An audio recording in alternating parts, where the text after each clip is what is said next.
Howdy, Space Rangers, Captain Phoenix here.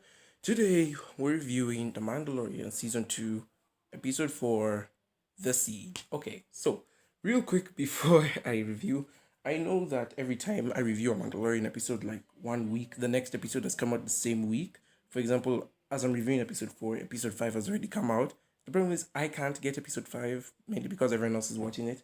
And so I have to wait another week to watch episode 5, which is why my review is always a week late. So for those of you who are confused, please understand this is why. So let's get into it. Episode 4, The Siege. This almost has nothing to do with episode 3. So I would have appreciated more if it came after episode 5. Because I know from episode 5 it's called The Jedi and the Ahsoka's in it and all that. So I'd have appreciated if this episode came after the Jedi, but that's no problem because the episode works well as a standalone filler episode. So let's give a recap of the episode and what happens. Mando comes back to Navarro and he tries to get his ship fixed. There's this dude who's been paid by Moff Gideon to put a tracker on his ship. So Mando meets up with his old friends, the old guy and Cynthia Dune, I think she's called, and this blue guy, the guy he captured in the very first episode of the show, season 1, episode 1. And so these three hatch a coup. They're like, oh my goodness, there's an Imperial base left over. Should we go and get that base and blow it up or something to make sure the Empire doesn't come back to this planet? And Mando's like, okay, I have time, let's go. So they leave Baby Yoda at the school where he's so cute. He literally steals another kid's Oreos and they're like blue Oreos and it's so cute.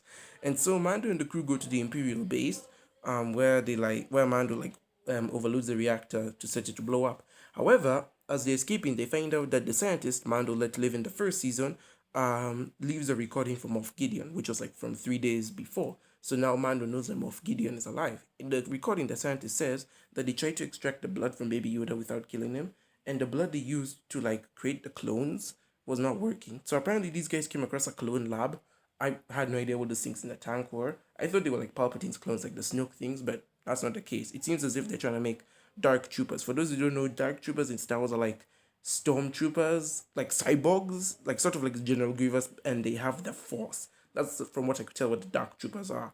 And so apparently Moff Gideon is trying to make Dark Troopers to combat against Jedi, and so that's what the Empire is doing. Again, this is not my footage. This is Star Wars Theories footage. I'm gonna leave it in the description for you so that you'll know and you can use it and whatnot. So yeah, not my footage. Star Wars Theories. Anyway, so they leave the stuff from Moff Gideon, and they're like, oh my goodness, he's trying to make clones, and apparently he's trying to make force sensitive clones. That's why he needed Baby Yoda, and they're like, oh well, we have to blow this lab up for sure because this is weird.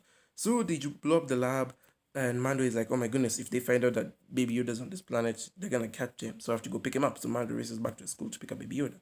Meanwhile, Cynthia Dune, the old guy, and the blue guy all get in a troop transport, and they start getting chased by these by the troopers on speeders and TIE fighters, and it's so cool. I love that chase. Easily the best part of the season. And you see how he's saying so easily the best part of the episode. Mando comes in at the last second, saves the day. He's like, I gotta go take Baby Yoda to Ahsoka.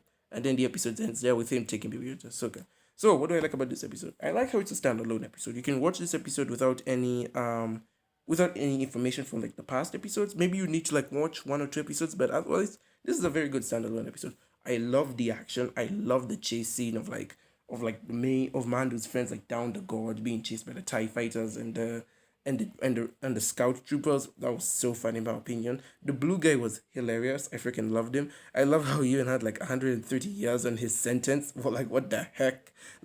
Normal humans live for about 80 years. His debt is gonna be paid way sooner than expected. Baby Yoda going to school was the most adorable thing I've ever seen.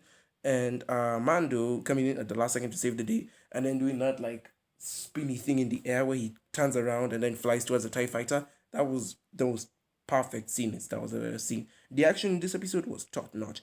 I didn't understand the whole cloning thing. I understand I'm a diehard Star Wars fan, but I'm not that diehard.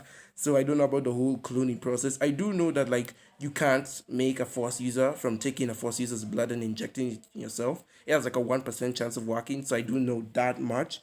Otherwise, I don't know where they're gonna go with this cloning business. Will they make Snoke? Will they make Palpatine's clones? Is Moff Gideon trying to make Dark Troopers? Is he trying to make himself force sensitive?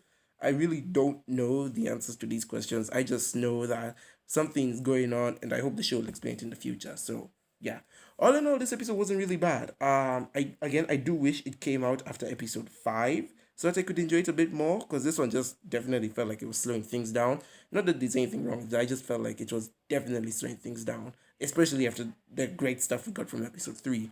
So all in all, this episode not really a bad episode, just a bit fillery. Love the action, love the characters, loved Baby Yoda as always. He's my child, and yeah. Overall, I'd give this episode 7, 8 out of 10. Same score as episode 2, except I think it's better than episode 2. So I think a solid 8 out of 10. This episode gets a solid 8 out of 10. Alright, guys, that's been me. I've been Captain Phoenix. Thank you so very much for watching. Be sure to like, comment, subscribe, watch all my Mandalorian season 2 reviews, and next time we're finally gonna see Ahsoka, and I swear it on my grave. I wonder. I've seen the screenshots. She looks more like a man than she would Ahsoka. That's just me. That's just me. Again, I haven't watched the episode. She hasn't grown on me yet, so you know, I'll let you know. Thank you so very much for watching. I've been Captain Phoenix, and I will see you in another universe.